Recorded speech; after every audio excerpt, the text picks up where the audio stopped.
All right. Good morning, everyone. Happy Thursday. Happy Friday Eve. Um, I am so happy to see all your bright and shining faces. I'm Robbie Nato, Senior Program Coordinator with the Delta Region Community Health Systems Development Program. This is our fourth and final session for Conversations That Matter. So really, that's all I wanted to say this morning, and just kick it off to Hugh Life. Good morning. Oh, got it. Try to get that off my screen. How are you guys doing this morning? Looking forward to the holiday weekend? Some yay.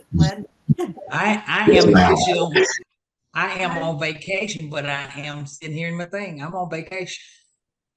Well, thank you for being here. Other people, how you doing? Who's doing what for the weekend? Honestly plan on just deep cleaning my house for the weekend. So that's my big plan. Okay, so Yeah, we can't do much here because we have rain the entire Labor Day weekend. Oh, no. All right. Well, we don't. So I'll be spending my weekend at our family reunion.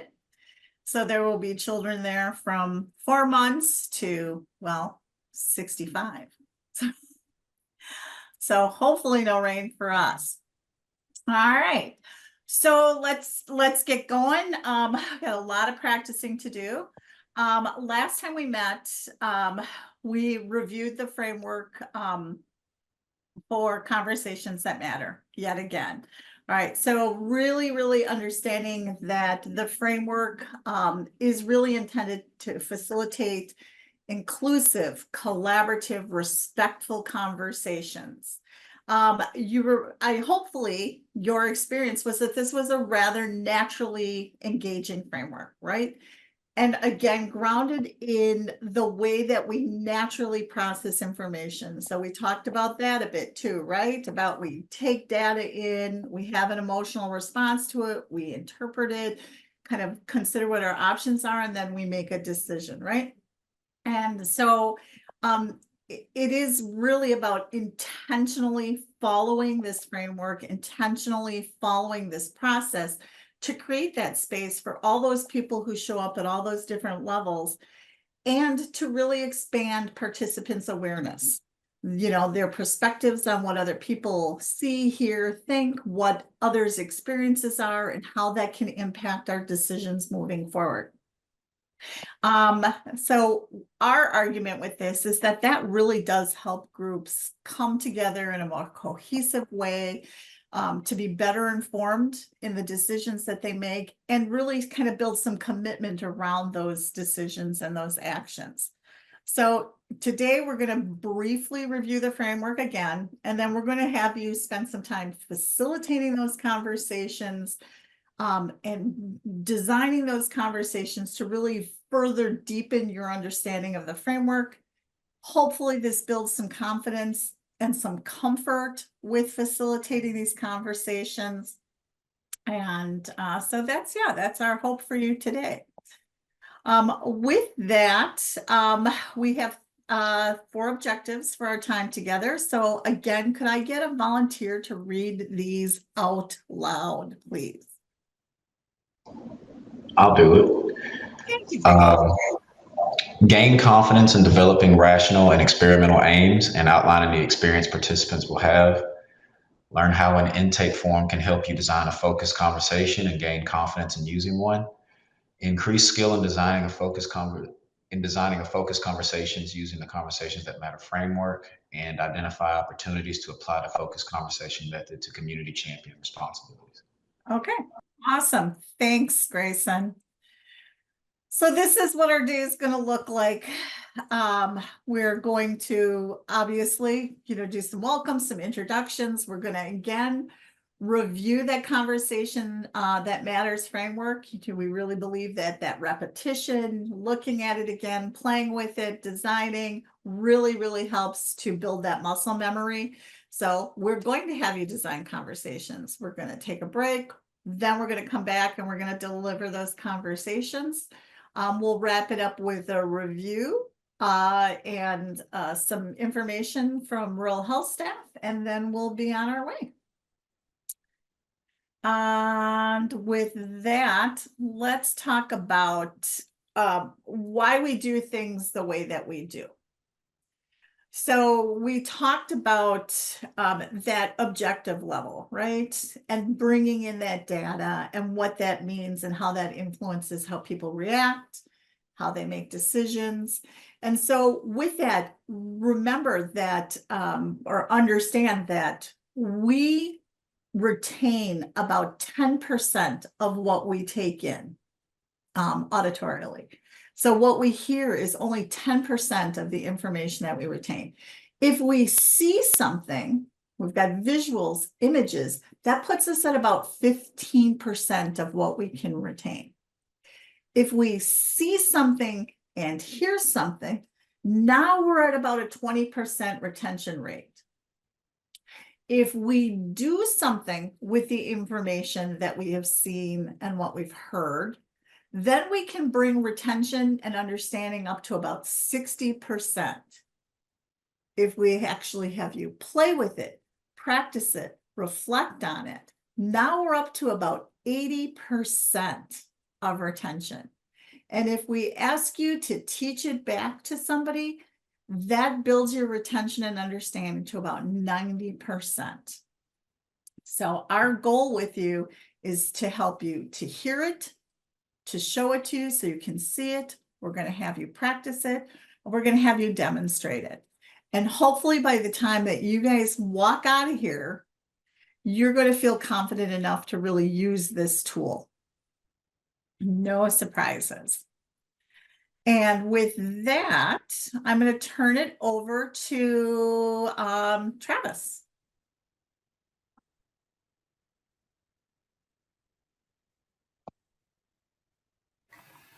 Thank you, Jill. Could I get somebody to read those bullet points on that slide for us, please? Moves people from a mindset of fear to a mindset of choice, empowerment, and invocation, focusing individual and group on shared interests, build trust among participants, leading to collective action. Thank you. So one of the reasons we find this framework, this method so important, so helpful, is that it's a great way to help groups think, talk, and work together. It's helping to harness a group's energy and the wisdom that everybody brings with them into that group. It creates some space for meaningful conversations. We've all had meetings and conversations that went around in circles or went off on tangents. This is a great tool for helping us get a group from point A to point B on the topic or issue that is in front of them. And it's great for getting all of those different perspectives in the room. We've maybe talked about how our brains take in so much information, but we're just really aware of a tiny little fraction. And the stuff that jumps out to you is different than the stuff that jumps out to me. So as a tool for bringing all of those different perspectives into the room, this is a great method for doing that and getting all of those pieces that jumped out to all of those different people in the group out into the open so that the group has a shared awareness of the wisdom that everyone brings to that conversation.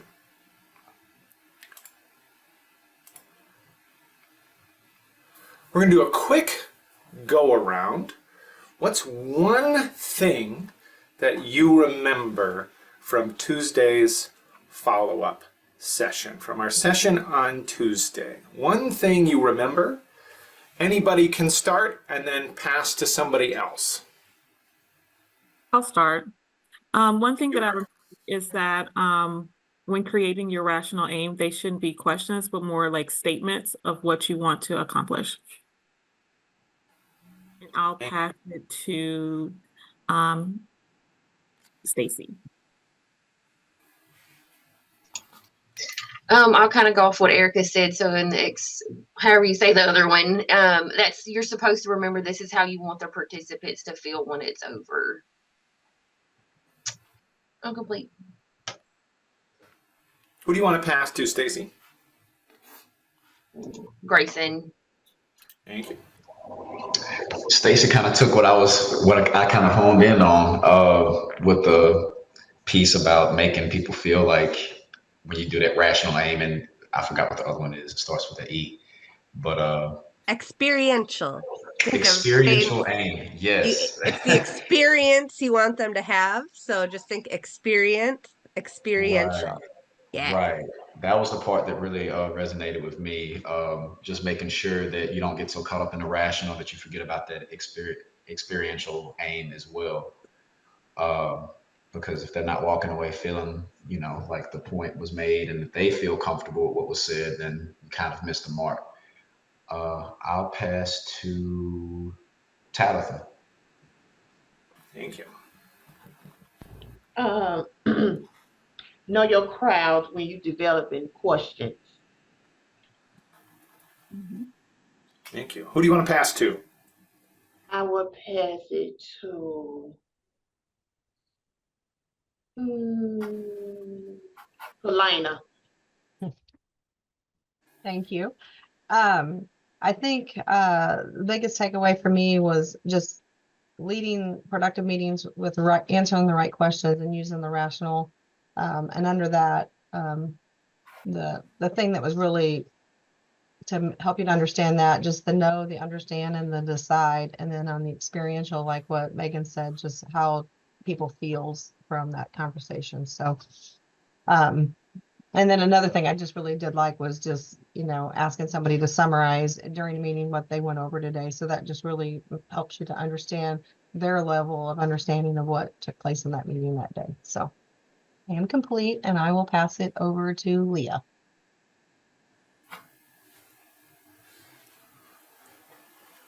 Basically the same that Helena said, but also the fact to be extra prepared in the type of questions that I take to the meeting, just in case it doesn't go like I'm thinking it's supposed to go and it skews in a different direction. And I will pass it to Nikki. Thank you. One thing that I've taken away from the previous meeting was to make sure that everyone's voices are heard, no matter how small. I just reflect back to the little children that we was talking about with the fire scenario. And, we had to make sure that we, spoke on them and anybody, and make sure the right people are at the table also to address the issues. And I'll pass it to Kelly. I would just say, kind of going off of what everyone says about the questions, just asking the right questions so you can get the answers and everyone has a general understanding of what is needed to be said during that. I will pass it to, did Kelsey go? No, I don't think so. I'll pass it to Kelsey. The thing that I remember is just honestly the difference between the two aims and which questions go and which questions go in what category of aim. Thank you. Who do you? Yeah, go ahead. I think we've got Jamie and Tara left. Yep. I think what I got from the meeting last week was that you have to make sure that you break down each little section and making sure that you are doing the experimental and the rational aim for each section. When we do presentations, we tend to just give a presentation, but we need to make sure that we're answering each of these questions at the different levels. So that was one of the things. And one of the things too was that sometimes it's better to be in small groups than have large groups, so I liked how it said how having no more than 25 to your program, at a time, that way you can hear their voices and hear all their suggestions, and be able really to listen to someone. So that's what I got. I'm not sure who was the last one, but I'm complete. It's me. It's me. Okay. The thing I learned, I'm gonna go with like I think it was Kelly saying, make sure you ask the right question and make sure they're under the right category. Because some questions may seem like it's experimental when it's not. So just make sure you put the right questions with the right category and make sure everyone in the meeting has a voice or feel like they have a voice. Especially if you got to go back and do a meeting with them again to make sure to see how they feel about it. Thank you. Did Erica go? Yes. Erica kicked us off, but I haven't Oh gone. yeah, thank you. Yes, go, Precious. Thank you. Okay. I am actually going to repeat what Erica said because I messed it up in our little small group. To make sure to word it not as a question in the rational aim, but more as a statement. Like our goals are more statements, they're not questions. So that's one thing I took from Tuesday's session. And did all of our champions go? Yeah, okay. And how about you, Ambrisha? I'll pass it over to you. Well, thank you. I wasn't here on Tuesday, but I heard you all had an amazing session. But just kind of reflecting on my experience with rational and experiential aims. Of course, just making sure that once you kind of figure out your rational and your experiential aims, that those questions reflect those rational and experiential aims. So it's perfectly fine to kind of switch up those questions or even switch up your aims once you have outlined your questions to make sure everything matches. And I am complete and I will pass it to Robbie. Sorry, I was doing some behind the scenes stuff. So I was not listening. I'll pass it back to Heal Life. All right, thanks, Robbie. Thanks. Anybody can answer this one. Where have you observed or maybe you practiced conversation this past week? Anybody can answer. We've had some leadership members out this week and some changes going on in the hospital. So I've been taking charge of patient management. And so I go in and I make rounds for all the people that we have on med-surg, and I ask them, how's your experience here? What's something that we can improve on, and just things like that. So really breaking down those questions and putting them into perspective of how I can get the correct answers and just really focus on how the patients are feeling has really helped. Yeah, thanks, Kelsey. Let's hear one more example of a conversation you observed or practiced this week. I'll go. I'm working on another project here as well, which is the Health Plus Wealth Initiative. And so we've hosted lot of meetings. And so because I'm the manager in that department, I've had to head those meetings. And so one thing, and that's just, putting the right questions, like what are we gonna do? And then also making sure that we have the next steps, and make sure that everybody's goal, like, okay, this is your to-do for the week, or this is your to-do, and just establishing those clear guidelines as to what's next, what's the next step. So Yeah, thank you, Nikki. Where are you feeling more confident with this method? Again, anybody can answer. I'm getting easier with learning where to place the correct questions, because a lot of them can be cross. And so I think I'm getting more confident into knowing where they need to go, in what order. Yeah, thank you.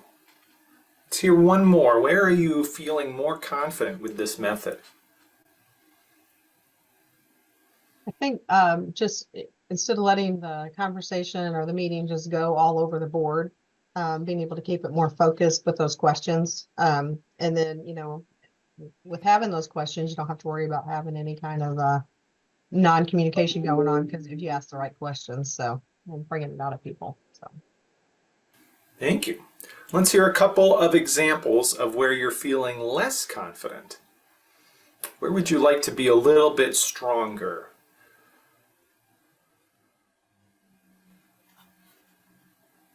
I think kind of like what Jill said about the retention level. As painful as it is to have to practice those things, it really does. Whenever you're forced to do it, it really does help you retain it, because it is so much information. And I think the fear there is going into a meeting and forgetting it and not keeping on the guidelines that you should. So I think it is, like I said, as much as we don't like it, it probably is good that we're forced to do that. So.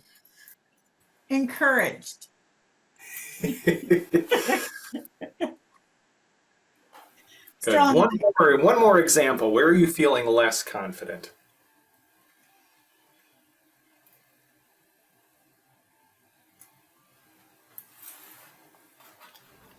I would say just honestly taking the initiative to like speak out and just initiate those questions with people.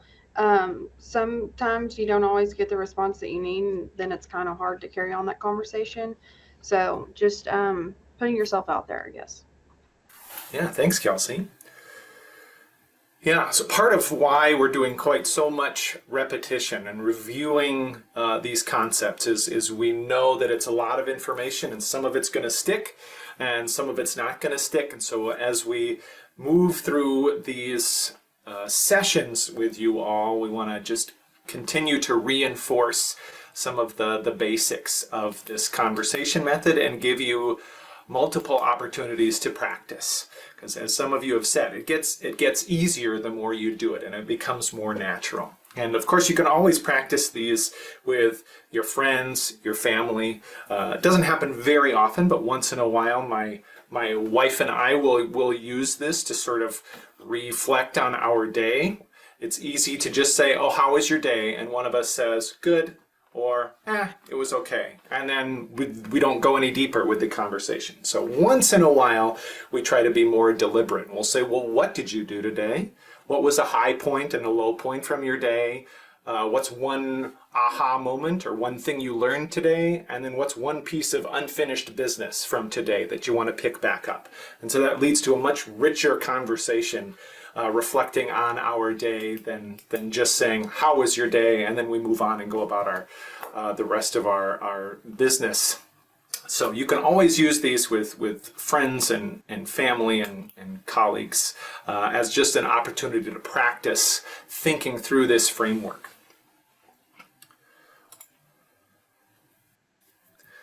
So to review, just a quick recap of where we've been and some of the nuts and bolts and basics of this conversation method. Remember that we begin by asking questions at that data level, our sensory experience. What did people see? What did they notice? What jumped out to them? We're at that level of facts and observation, sensory input. Then we're going to go a little bit deeper, knowing that people have a reaction. That's not always something we're aware of or something that we can control. It's just our body's natural reaction to the experience that we have. And so we want to ask some questions that probe a little bit at that level. What feelings did that stir up for you? What did you like? What didn't you like? What memories or associations did that stir up for you? And then we go even deeper still toward thinking about implications or insights that we had as we've been having this conversation. And if you remember back that little exercise we did where we put the picture up of the mountain and the lake and the storm clouds, everybody has a different thing that jumps out to them. So part of the conversation, particularly at those first two levels, is just getting that information, those perspectives from everybody out into the open so that we can work with that as an entire group. And then we can go deeper into our thinking. So then we ask questions at that interpretive level. We're looking at options, possibilities, implications. And then finally, we bring the conversation to an end with that decisional level. And depending on what the topic is, what the conversation is, that may be something that's concrete and actionable. What are our next steps? What are we committed to doing? We're going to make a concrete decision, but it may be just as simple as, could somebody summarize what we've talked about here? Or what values did this conversation reveal that we as a group hold? Or what new opinions have you formed as a result of our discussion around this topic or this issue? So sometimes it's just simply that level of resolution, as we're just forming a new opinion, or we're reflecting on where we now stand at the end of that conversation. And sometimes it's going to be more concrete and actionable next steps. And that may be individually, it may be as a group, as a task force, whatever that group or conversation is. Pages 12 and 15 in your workbook has some sample questions. You've used those probably in previous sessions, but I'll just draw your attention back to those. And again, we always recommend this book, The Art of Focused Conversation, as a place for you to draw some questions from. Don't feel like you have to reinvent the wheel every time. I use my book all the time to draw questions from. So that is a useful tool for you. And then our previous session, we talked about the rational and experiential aims. We've reflected a little bit on that already in these conversations, but again, just a quick recap of what those are. These are important for helping us know what the purpose of our conversation is before we get into crafting those questions. We want to know what's the scope of this conversation. How are we going to target this conversation to a specific aspect of the issue or the topic that's in front of us, so that we don't have a conversation that goes all over the place. So the rational and experiential aims help us make sure that that conversation has a clear focus. The rational aim is what we think of as the goal or the purpose of a meeting or a conversation. This is the tangible outcome. We're making a decision. We're going to create a document. We're getting to a deeper understanding of an issue. We're increasing our awareness of a problem or a topic. And then the experiential aim is the internal impact that we want participants to have in that conversation. How do we want that group to be different at the end of that conversation than they were at the beginning? Maybe we want them to feel more energized, more confident. We want them to feel supported. Maybe we want them to feel reassured if we're debriefing a very difficult event that happened and now we're having a debriefing conversation. We want them to feel reassured and supported. So that's going to change depending on what the topic or that conversation is about, but we want to be thinking about what's that internal experience that we want those participants to have, which isn't always the thing that we think about when we're designing a conversation or planning a meeting. But it's very important for helping us craft the flow of that conversation, the journey that that group is going to go on as we facilitate that conversation. And I'm going to so jump then we in can think. one second. Oh yeah, go ahead, Jill. Just because I was recently, like yesterday, reflecting on a conversation that I had written in 2018. Now, understand, I was introduced to these methods in like 2015, 2016. So this is 2 or 3 years later, after I've already been through what you're going through right now. And I looked at the rational experiential aim and I just had to laugh, because all of the things that you're struggling with, all of the things that it's like, is this, is this that? Is it a statement? Is it a question? I looked at it and I thought, oh my God, I was just coaching people through on not to do this. So that was 2 or 3 years into this process for me. So give yourself some grace as you're trying to work through this. It's deceptively complicated. You would feel like this should be simple, but it is complicated. And understanding those levels of questioning also is a lot more complicated than it appears. So stick with it. And the most imperfect conversations still can be really successful conversations. You don't have to be perfect in this delivery. So give yourself some grace. And Yes. I would just jump in and add that a lot of times when you are bringing people together for a conversation, when they come in and you kick things off and you welcome them, you're going to state your purpose, right? Like, thank you for coming today. We are going to do what, right? That's your rational aim, and say, and hopefully we leave here what, right, is more of your experiential aim. So it might be, hey, welcome today. We're going to talk about this because we would like to dot, dot, dot, dot, dot, dot, and hopefully we leave here feeling more energized or excited, or we walk away feeling a little bit more confident around, this topic. And so it's the rational aim is all about we are here today to do what, okay? That's your goal, that's your purpose, so that we can walk away feeling how would be your experiential aim. And so think of it in terms of how you would explain to people why we're here is where you can start to draw those rational and experiential aims from our goal and our experience. And Leah, I don't mean to put you on the spot, and if you want to pass, but I saw your comment in the chat, and could you just expand on that a little bit?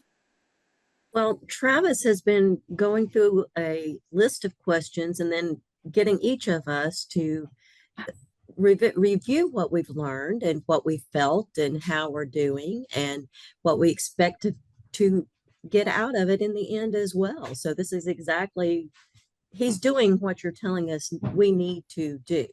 And for some reason, it just clicked. That's what our hope is. That's where the repetition comes in, right? It's at some point it clicks and it's like, oh, and I talk about clicking in Megan's story. It's like, or Travis's story with his wife. My husband will like, you're doing that thing again. So perfect. Good. I'm glad that you're seeing it. I'm glad that you're feeling it, and bonus. Yeah, I get those looks from my wife once in a while, especially if we're meeting new people, and I'm like, oh, tell me, well, what's your name? What do you do for your job? And that seems like a normal introduction, and then I'll be like, what's your favorite part of your job? And I'll get a look from my wife, and she'll be like, you're playing facilitator again. Well, and I don't want to belabor it, but thanks, Leah, for that, and thanks for the opportunity just to share that experience, because I can remember walking through it the way that you all are right now. Can we pass it on to Megan? Oh, I would love to review how we establish a flow. So remember that we want to establish a really good sequence and flow when determining your actual questions for the conversation. Again, those rational experiential aims, we're identifying what we want to happen as a result of the conversation, and then the questions come in for that orid part. Here's where we're going to start drafting what we want to ask of the people. So this is not a group interview. Don't be afraid to go a little off script if participants take you there, but where we like to encourage you to have extra questions queued up. Oftentimes when I write my scripts, I will have multiple questions at every level. Kind of highlight the ones that I really want to ask, but have some extra ones just in case. I know one of you had said, what do we do if people aren't answering correctly or they're giving you different answers? So have some additional questions to help kind of, guide people and pull them back in the direction you want them to go. But really the conversation should be happening amongst the participants with you as that guide, right? And so you want to throw the question out there, but have the dialogue happening between people, and have you as a facilitator just kind of fade into that background, being that, kind of tour guide, getting, bringing people along on this journey. But it's not an interview between myself as the facilitator and the participants. It's just, I'm providing this structure and this framework to let that, conversation happen. So we start again at that O level, and it's important that we have our first O level question be one that everybody can provide a response to. So here's where we want to ensure that we do that full go around, that we're getting the responses from everybody. So we're getting all of those different perspectives, we're collecting all of that data. And then we open it up to just hear from everybody. We move into that reflective level. So we don't need to do another full go around here. And we don't want to suggest a singular emotion or gut response, but we want to practice those balancing questions. So ask a question that solicits responses towards one side of the spectrum, but be certain that we follow it up separately with a question that gives participants the ability to respond toward the other side of the spectrum. So Travis had used the example of having a conversation with his wife where he might say, what was your high point from today and what was a low point from today? Okay, so they're balancing questions, but we want to make sure that we're asking those one at a time, right? If we ask, what was your high, what was a high point or a low point today? Then that's going to, maybe put us in the position where we're going to pick one or the other, right? In a conversation where there's dialogue happening, if everybody is sharing, high points and positive responses and, this was done so well, if I'm sitting over here with a different perspective, like, I didn't have such a good experience. I didn't have such a good day.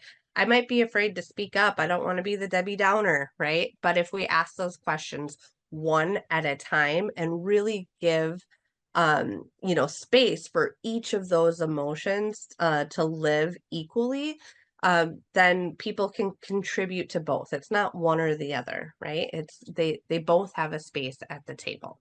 So balancing questions here and asking one at a time. And Megan, one other dynamic that can be addressed at this level with those balancing questions is some of the power dynamics that could be in the room with your community, with your community members, administration. When you have a person of power in the room and they set the tone for what's good or bad, it's very difficult for other folks in the room to challenge that. So by what Megan just said about intentionally, explicitly asking those balancing questions, you create space for that constructive dissension and to hear voices that might otherwise not be heard. Yeah. Yep. Sometimes I will hold a group's feet to the fire on that and be like, give me 3 examples of something that went well. And then I'll be like, okay, now give me 3 examples of something that didn't go well. So that they know I'm not going to move on until I get 3 examples. So if you know a group's going to be a little bit hesitant to be vulnerable, sometimes I will push them to give me, so many examples.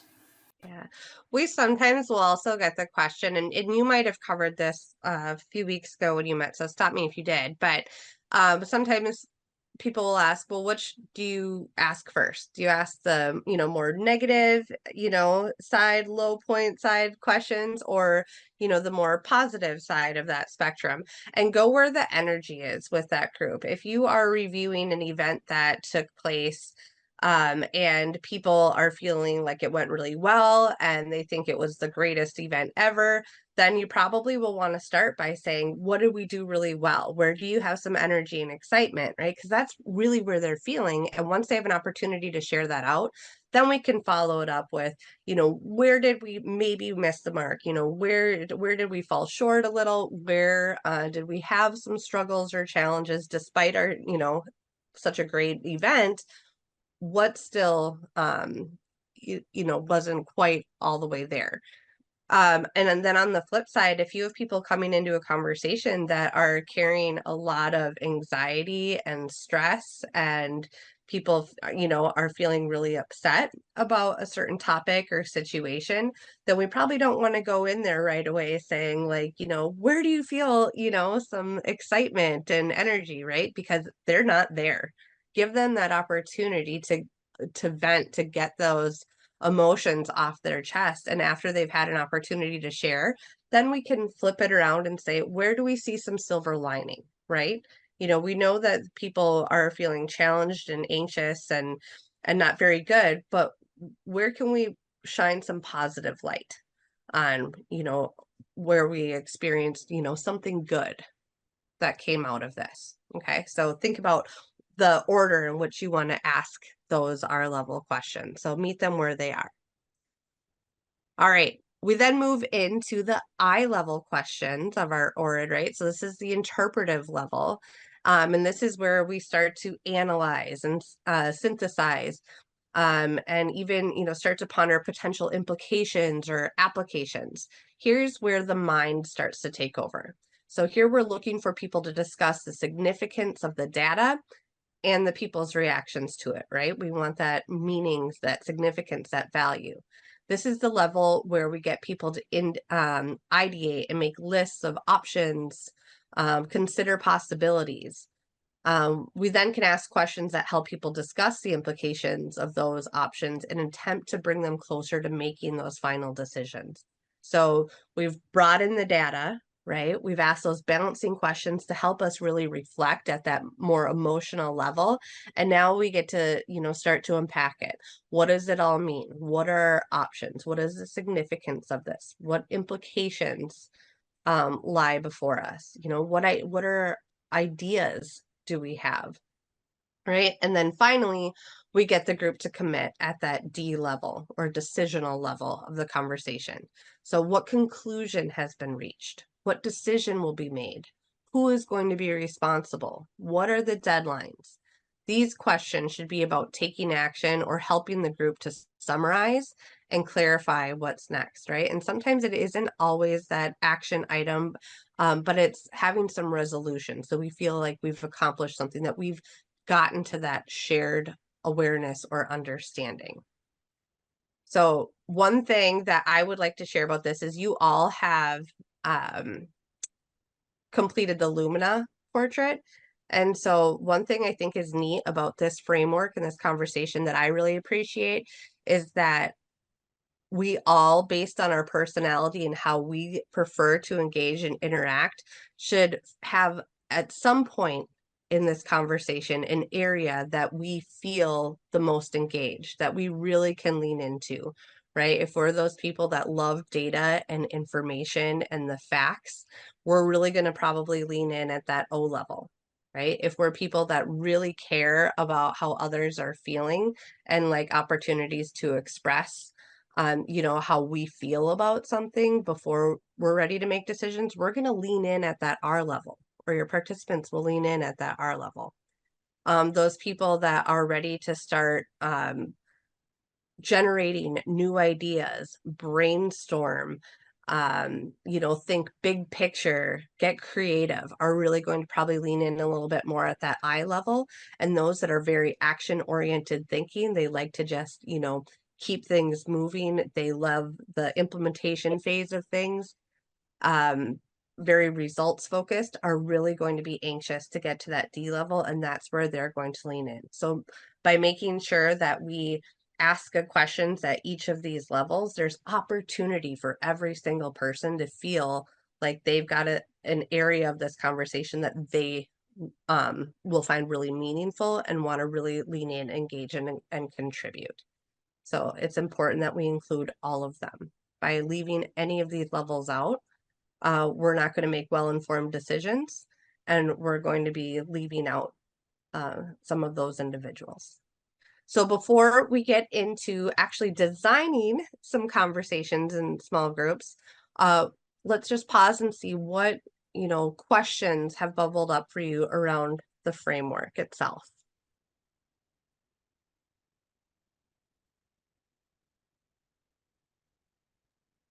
I don't really have a question with the framework, but I'm wondering if you have a scheduled meeting for, say, an hour, do you use some type of a loose timer system to kind of gauge when each section should move on, where you beat the horse till it's dead and you need to keep going? That's really a great question. And my answer to that is there's no specific amount of time that I usually allow for any particular section, because it really depends from group to group, topic to topic, where they need to spend the most time. There might be some groups that really there's high emotion involved, and that we're going to spend the majority of our time, maybe 30 minutes, on just that R level before they're ready to move on. if our rational aim is about brainstorming new ideas, then we might really quickly move through the O and R and spend the majority of our time at that I level where that ideation is taking place before moving to that decisional level, right? So if we're working with a brand new group of people who've never been together before, and people are coming in with lots of different opinions and different backgrounds, it's easy to think that, oh, we're going to breeze through objective level in 2 minutes. Well, we might need to spend a little bit more time there. So think about what your rational and experiential aim is, and think about the group and where you might anticipate needing to spend some more time than others. But also you might have to push people along, right? If you have people that are not ready to move past that R level, but you know that we really need to get through this and the hour and time is flying by, then you might pause and say, like, there's, some great conversation that's happening here, and I would love to stay here for a little bit. But in order to meet our objectives for the day, I'm going to have to move us along. If you have more to share on this, please write it down, or maybe let people know we're going to spend about 2 more minutes here before we really need to move. So maybe turn to the person sitting next to you and share a final thought so that everybody has one last opportunity to speak. And then I need to move us forward in the conversation. So you'll develop these new tools and tricks for, how to navigate through those scenarios. But there is no specific amount of time that I schedule for each section. It's really, where does the group need to be? And, in the back of my mind, I have to think about how long can I let them sit here before it's time to move. And my contribution to this, Leah, it's on top of what Megan just shared, is that what is in the best interest of the group? What does the group need to do? Sometimes your plan is going to modify or completely go out the window. Now that doesn't happen. It happens rarely, but it does happen. You might get to that emotive level and not have no one realized how upset people were or how enthused people were. And you're going to spend more time there. And sometimes you spend your time where they need it, and then you'll do that. Okay, so that interpretive level. So what are we taking away from this? What are the lessons we're learning? What else do we need to consider continue, in this continued conversation? And then next steps. The decisional level could be that we're going to continue this conversation based on this information in another conversation because we only had an hour. So it's a this and, but so like Megan said, sometimes it's like, what can I accomplish in the time we have allotted? And how do you push them through in that hour? And sometimes you find out they need way more time. So it's, what do they need to get out of it? Going back to your rational experiential aims. Yeah. It's people. They're complicated. Any other questions or even like aha moments that you've experienced before we move into our design? I do like how you showed us how each one of those groups, like whatever your personality is, because I can see where I want to hang out in the reflective area because I'm a very green person, because caring about what people think and how they feel and stuff like that. So it's pretty cool that you pointed that out. Yeah. Awesome. All right. Well, our kind of directions, Jill, do you want to walk through that, or do you want me to explain where we're going next? Sure, go ahead. You're on a roll. I've got all the documents queued up if you want me to share so they can see what you're talking about. Sure. I will just let you pull one up. So you're going to go into breakout rooms. You'll be teamed up with the same person or other people that you were with on Tuesday. Okay, Jill has dropped several links in the comments section. You should be able to find the link that is associated with your name underneath it. So when you open up your Google Doc, it will look like this, and there are 4 topics there. The topic you will be focused on will be the one that is highlighted. Okay, so Nikki and That's Sorry, right. I was just going to show them the highlighted. Nikki's. That's right. So Nikki and Leah there are on topic 1 because yours is highlighted there. You know, if you go to breakout room 2, we see Tara and Helena. You'll see in blue there, conversation 2 is highlighted, and so on and so forth. So when you open your doc, focus on the highlighted topic that you have. So scroll down just a little bit there, Jill, so you can move your topic down into that first box. Talk through the rational and experiential aim for that conversation. And I do not want you to spend a lot of time here because you're going to have about 20 to 25 minutes to design this conversation. And so you need to get to the questions. So just grab a couple of bullet points. What do you want? What is that goal? What do you need for them to know, understand, or decide? And then how would you want your participants to feel? After you've established your rational and experiential aim, you will move down and to just draft that opening. Here's your opportunity to set that context, set the stage where welcome everyone. Thank you for being here. Today we're going to talk about this so that we can ... and hopefully walk away feeling this. Okay, that's how your opening should kind of be outlined.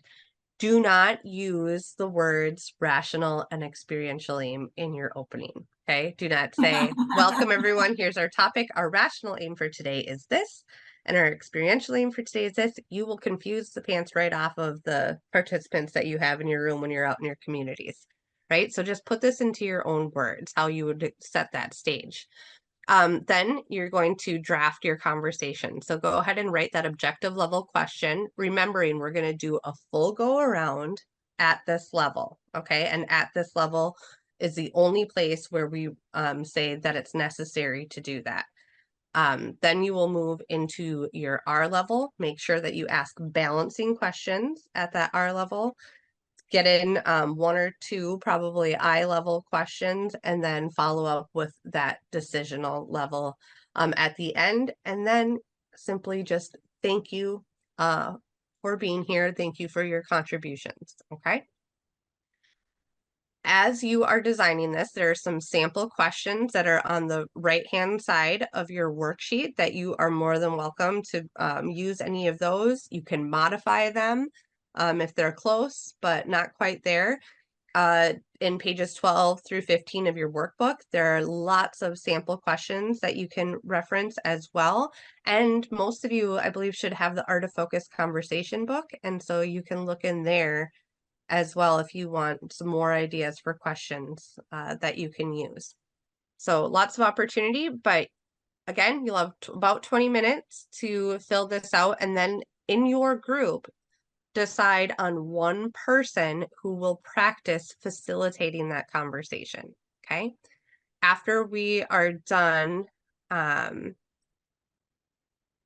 see here. Ambrosia, yes, we can. Could you just send me a message of who you would like me to move, and I can do that. After we're done designing and you decide who your facilitator will be, we will scramble up and we'll just split the group right in half. And so you won't be facilitating the conversation to everyone. It'll be a small group of about, 8 people or so. And this is an amazing opportunity to practice in a really safe space, get some feedback, and really experience it from a facilitator standpoint. So if you did not practice last week when we did these conversations, I really would encourage you to take this opportunity to practice this time. So you can make those decisions in your breakout group. And before I send you, I want to make sure I was really clear with the instructions. So are there any questions about what you're going to do? All right, I think we got it. Was everybody able to open the worksheets?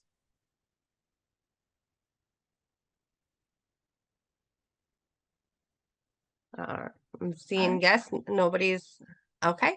All right, so I'm gonna make. I also, just one sec. I also put the link to the workbook in there so you have quick, easy access to it.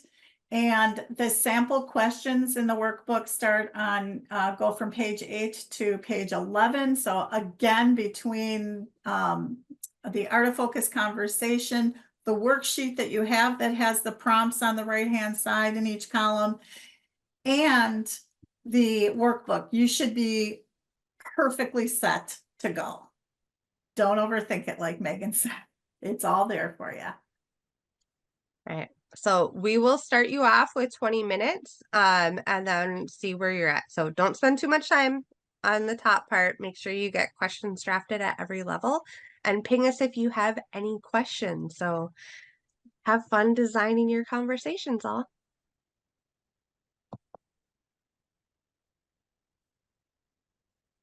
Space or you're not prepared, that's going to reflect in your presentation. Just being aware of not being so eager to keep the conversation going and actively engaging with the people that you're talking to, that you start passing what they're saying through your own lens and kind of, applying your thoughts to what they're saying, because, then you may make them feel invalidated in what they're saying. So just making sure to avoid doing that, to make sure that everyone feels like their point is being made. Yeah, thank you. What other insights, just for anybody, what other insights are beginning to happen for you from this experience today? Any aha moments you had? As I was talking to my group, is that we was talking in general that grad school did not prepare us for this. Because we did a lot of presentations, but just go present and receive a grade. But I see that it's steps to get into presenting to people the right way, the effective way. So I think that they probably need to go revamp their curriculum. Tabitha, you just like hit on something for me. Whenever I approach these as a presentation, I fumble, and I have to approach this as I'm having a conversation, that I'm not like presenting, because every time I get into that presenter mindset that you're talking about, I get flustered and I'm like, oh, where are we? What are we doing? But if I approach it as a conversation, I feel like I do better. Because of that, right? Because we've been trained to present.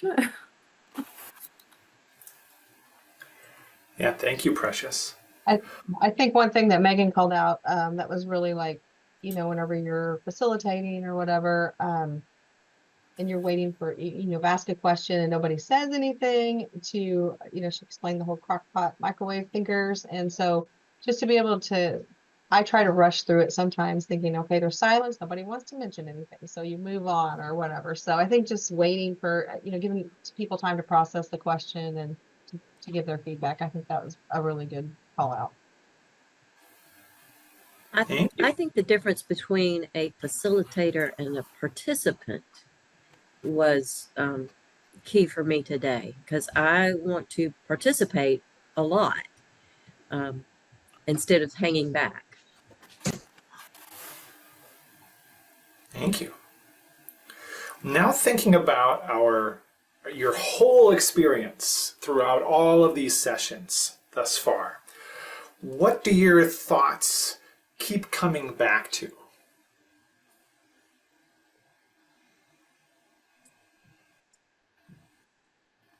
Honestly, just being prepared. That's what I was going to say, Nikki. I guess it's our fault on the prepared, knowing what to say and how to say it.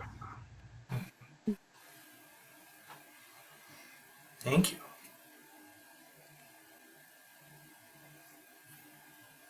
I would say having the confidence of what you're talking about and knowing what you're speaking about so you can portray that confidence. Thank you. What have you appreciated about our time together throughout all of these sessions? The guidance and the interaction and the feedback. I mean, it's just been incredible. I love all of it, actually, because it's something that I definitely was not an expert on. And so it's been very, very good. Yeah, thank you. I feel like all of our connections are really growing and we're getting more comfortable around each other. So it's easier for us to speak up and speak out and everything. So I appreciate that. Coming out of a comfort zone. I'm normally really shy and don't like talking much. I thought about that too, Kelsey, because I was like, she said she was shy, but she makes great points all the time. I was like, you go, Kelsey. Thanks, Nikki. Leah keeps trying to chime in there, so I'll make room for her. I just appreciate the patience with all the questions that we have and being able to walk us through it. Perfect. Well, you just anticipated my next question, which is, what questions do you still have?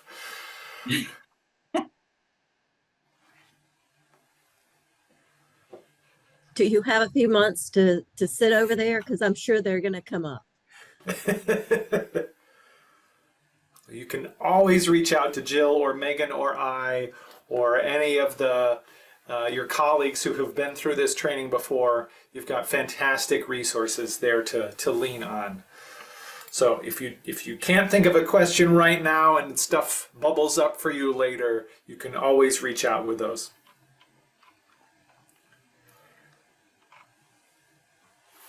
Well, thinking now about application, what are situations, I know some of you have already mentioned, you're going to be using this in the next week because you have things coming up that you're going to be prepping for. What other situations might you find this conversation framework helpful?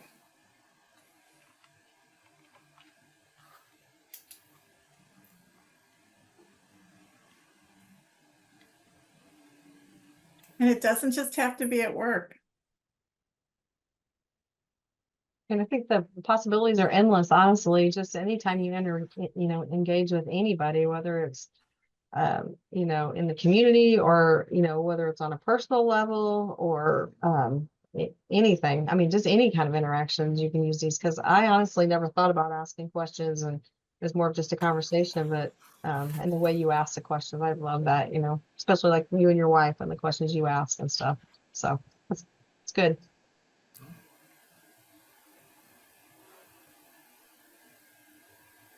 If you're planning a trip, a family vacation,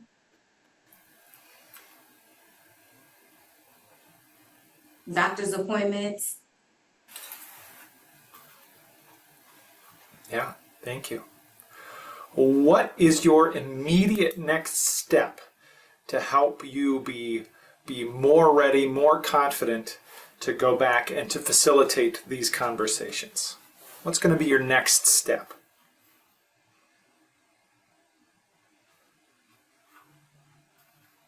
I'm going to research my target audience. Whoa.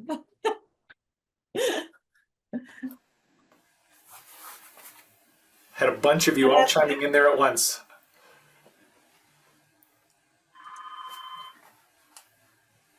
All right, somebody go now. Yeah. I said that I think I know I would be doing a lot of refreshing by reading my books and looking over my notes, and because I'm gonna try to get prepared for my event. Thank you. Yeah, thank you, Tabitha. Leah put into chat, research my target audience.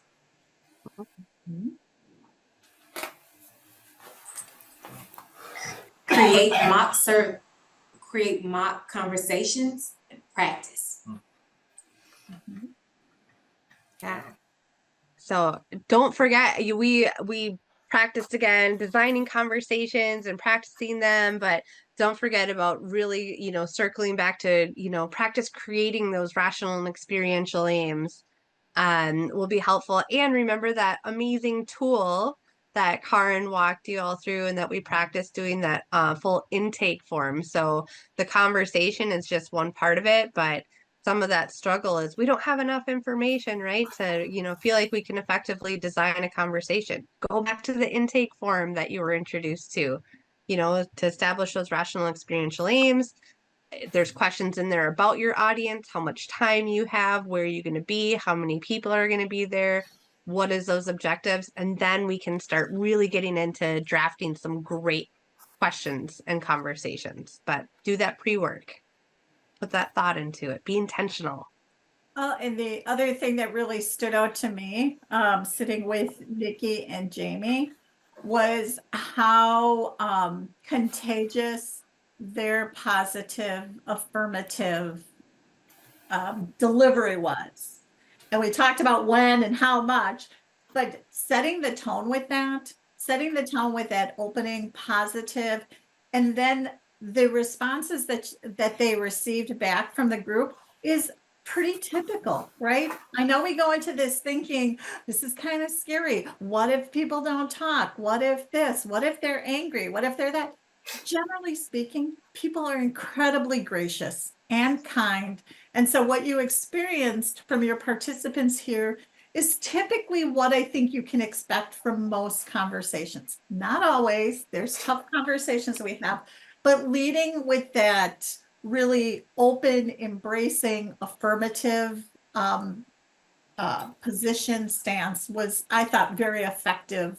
And I can't speak to, to your facilitators, but I thought mine were awesome. So Everyone was awesome. they were. Yeah. Yes. Thank you. Well, now I think center staff has a final poll for you all, so I will pass it over to them. All right, I just got that launched and you should see it. All right, looks like I need 9 of you. I think I just saw that Jamie left. Okay. So you might need, I think everyone else is still here.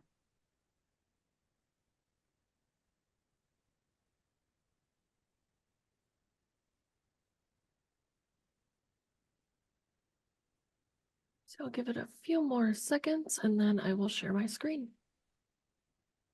All right, we have everyone. So let me get this pulled up.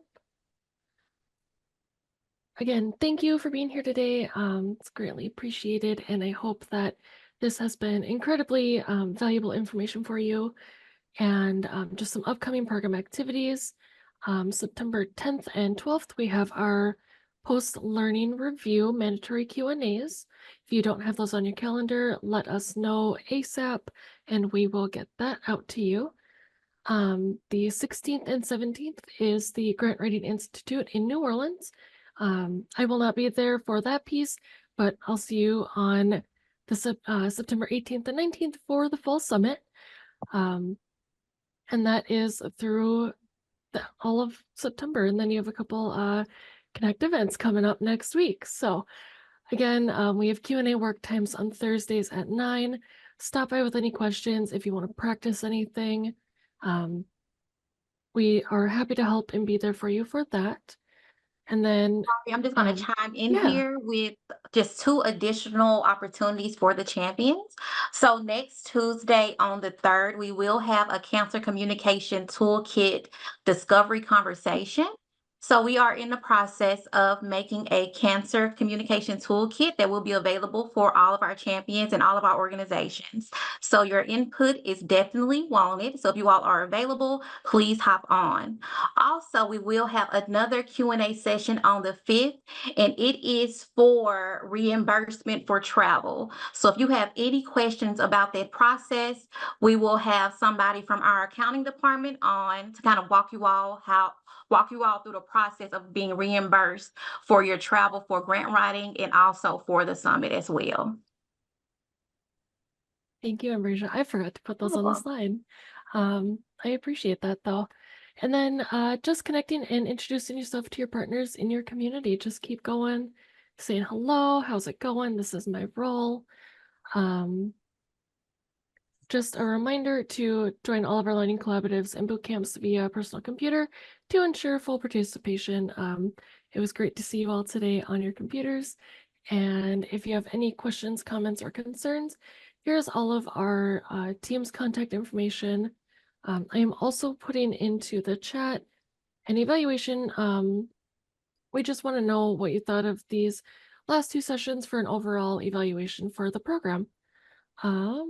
With that, I will also leave you with our regular contact info for our main email and line.